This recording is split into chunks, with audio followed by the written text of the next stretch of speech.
Hi, welcome. It's Kenny Russell, Bulldoze of Faith, living life in the Spirit. We are on a tour planting seeds of light, mission to Israel for people to wake up and understand their identity. Do you know today that you are Israel? Or maybe you're not Israel. Maybe you're on a journey and you don't know your identity. I want to tell you, if you've asked Yeshua into your heart, His desire is that you become grafted in. This is a part of the journey that we have to take. You might have been told that all you have to do is just say this prayer after me, ask Jesus into your heart, and guess what? Here's your ticket, you're going to heaven. But I want to tell you today, when you read the passage of Scripture, you find that heaven is not your destination. Heaven is actually coming here.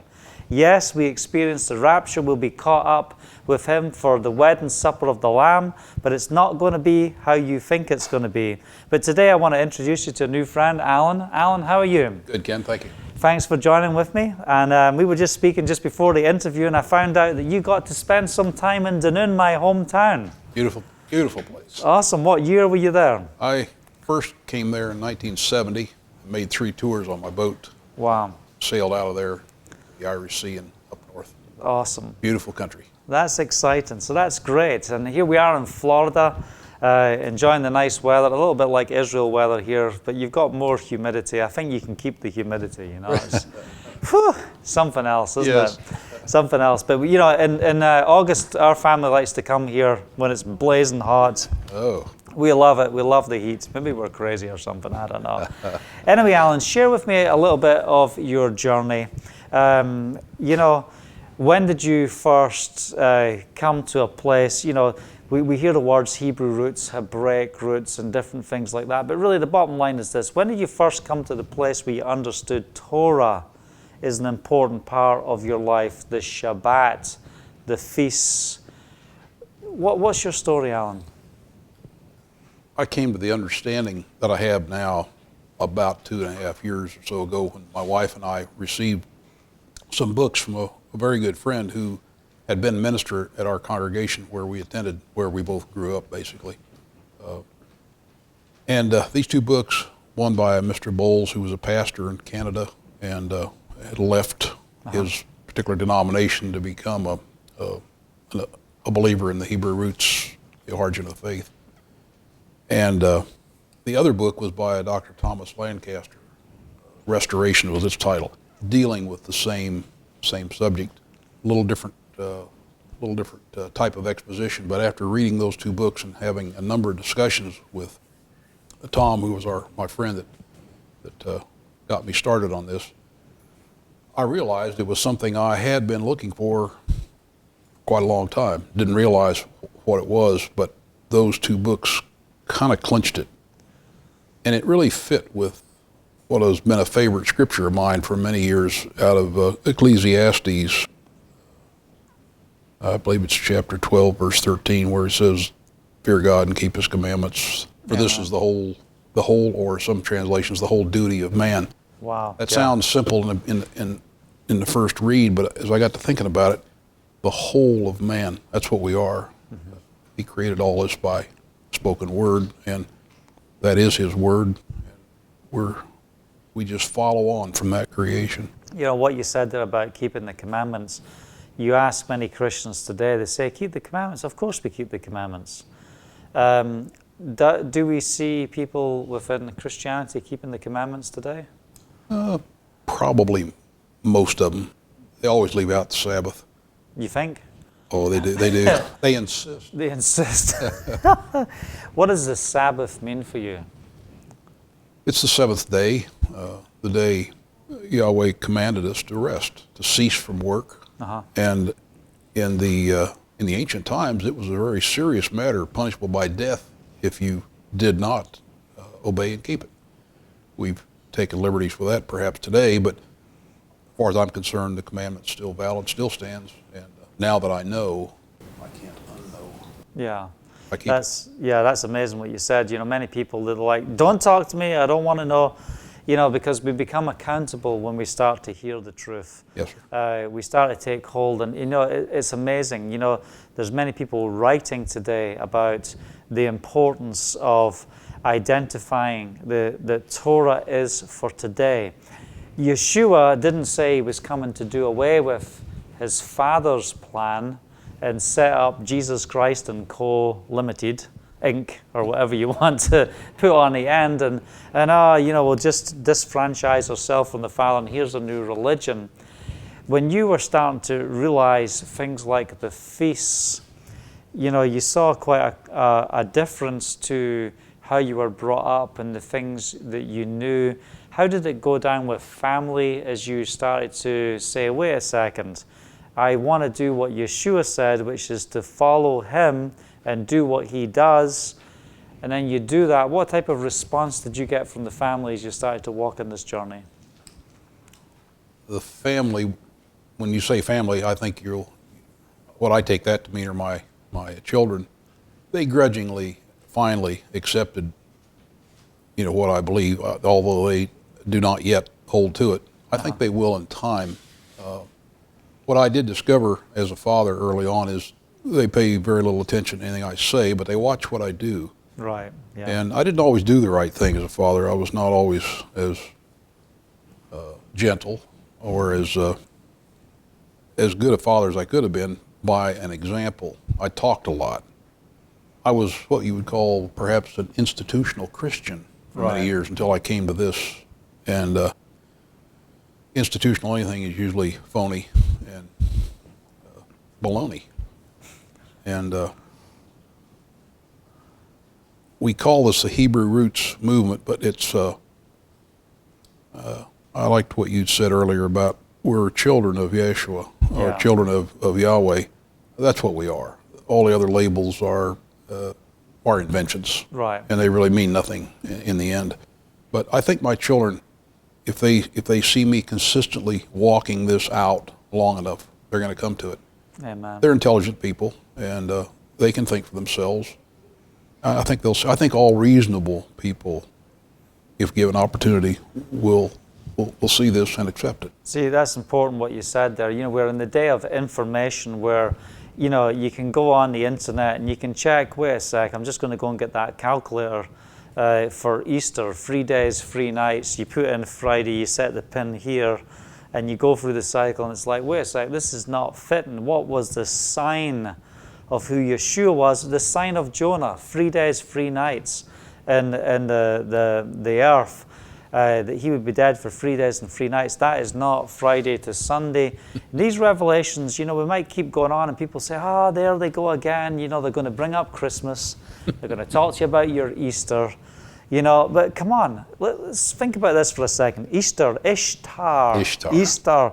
You go and you have a look up. Start there, right. These things. Was that things that you saw in these books as people were explaining? Wake up.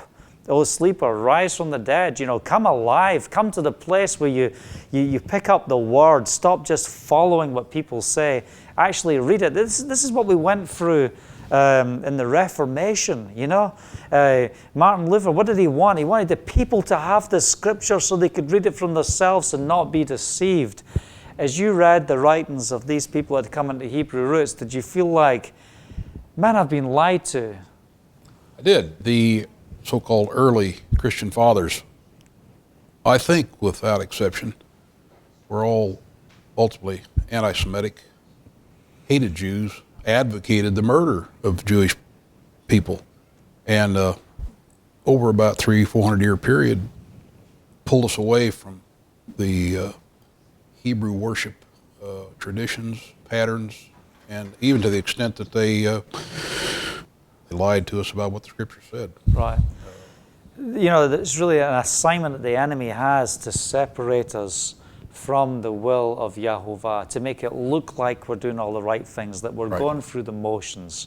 Sometimes when we think the greatest deception is not the deception that is like, black and white, God, you're evil, but the deception and the wickedness, the twist, something that's just slightly out. It says that Hasatan, Satan, he's coming as an angel of light. What does that mean to you? For a long time, those were just words, didn't have much meaning at all. But now I understand that the accuser's a liar, the father of lies, and prince of the air. I mean, he's basically everything I'm not supposed to be. Right. And I've always understood that, but it took me a while to understand and to recognize the falsehoods that his spirit has caused perhaps well-meaning people, but nonetheless people in error, foist off on us for the last 2,000 years. Amen. And as we go at the Word, we see, as we read the book of Revelation, that come out of her, come out, we look at the 7 Kehalas, the assemblies. We talked an earlier testimony about, is the word church really in the Bible? Was the church born at the day of Pentecost? Well, you know what? If you've got these glasses on and blinkers and you're not reading the Torah with the Gospels, you don't see how they join. But you go to the Golden Calf experience and you see 3,000 were taken away, and then you come to Pentecost, Shavuot, and 3,000 are added, and there's tongues of fire that comes down, and you go back and read the accounts of when the commandments were spoken audibly out for us to hear, for the people to hear, to all 12 tribes of Israel, and all those that were grafted in amongst them that were all there. Could it just be that everyone heard in their own language? There was a multitude of people and languages that were present at the bottom of Mount Sinai when his commandments were spoken forth. Did everyone hear in their own tongue, in their own language? We go to Shavuot and we see the outpouring of the Spirit in the book of Acts, and everyone heard the gospel and the message and the truth in their own tongue. It's amazing as we start to stitch everything together and we see the importance that we are called to stand on this solid rock. Peter, I will build my Kehalah, and the gates of hell will not prevail against it. On this rock I will build my assembly, on the rock of the revelation that you are the Christ, you are the Messiah. We've got to get to that place where we recognize who He is. He is the living Torah. Did it really impact your life when you started to realize just who Yeshua was as you came into a Hebraic understanding? Because we were told that the commandments, that's for the Jews. That's over there. And we are part of the church. And, when you started to realize, wait a second, that we are called to be Israel, what did that mean to you? What that means is something I've been developing slowly over the last 3 or 4 years, because as an institutional Christian, I simply swallowed all the stuff that was given to me. I thought I knew it, but I didn't really know anything. I still am struggling with ignorance, like I probably will for the rest of my life, about how all this works. But I know enough to know what's right for me, and if I don't know anything else, that'll be enough. Yeah. I want to know more, and I think I'll discover more. Amen. But what's right is right, and what's wrong is wrong, and that has not changed since He spoke all this into existence. And we live in a very opinionated world, where yes. people are like, look, this is how I see it. So if that's right for me, it's right for me. But the fact is, we're called to go to the Scripture. Right. And we need to pick up the Word, and we need to look out from the Word. When we take our opinions to the Scripture, oh boy, how many cults do we have out there? How many false doctrines do we have out there? What was their foundation as they started to bring forth these interpretations that weren't backed up by Scripture, and they convinced people to follow in these different ways? One thing I love about the Hebraic roots of the faith is everyone I speak to, this is what they say. Let's go back to the Word. What does the Word say? And let's look out from that place. And it becomes such a freeing part of the journey. I'm not being told, read this book and watch this DVD, and all those things are good and they're all helpful. But what I'm being told is, let's go back to the Word. And a lot of the DVDs and the books that I read, they're explaining, go back to the Word. They're always crying out, go back and have a look for yourself and see how all these things combine. The marriage of the Word and the Spirit is so important. If you have Yeshua, but you don't have the understanding of the foundation of who he is. The Word became flesh and dwelt amongst us, but you had a message. I have come to do my Father's will. I'm about my Father's business. What is the Father's business? It's more than just parting the Red Sea. It's making a way for you to walk through as you come out of this world system, and for you to be mikvahd, to be baptized, to die to the old sinful life, and to come into the freedom of who he is, that you will be tested in that wilderness place. Will you obey me? Will you follow my ways? Will you be a rebellious people? Because the Father wants to know what's in the heart. How are you going to respond? I want to challenge you today. What's in your heart?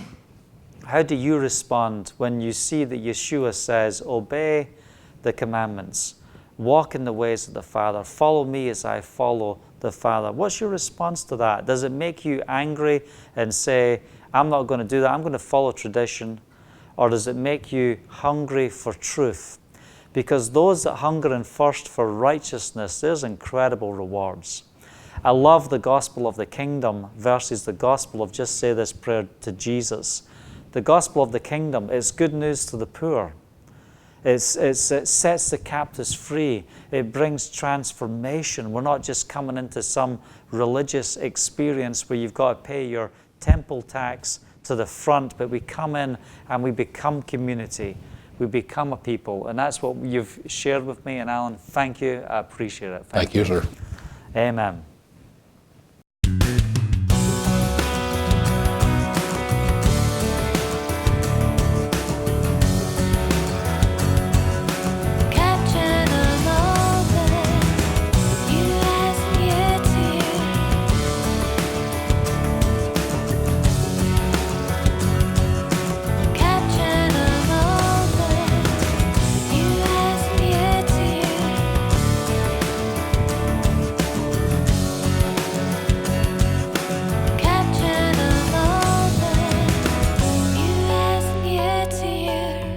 Let him hear what the Spirit has to say.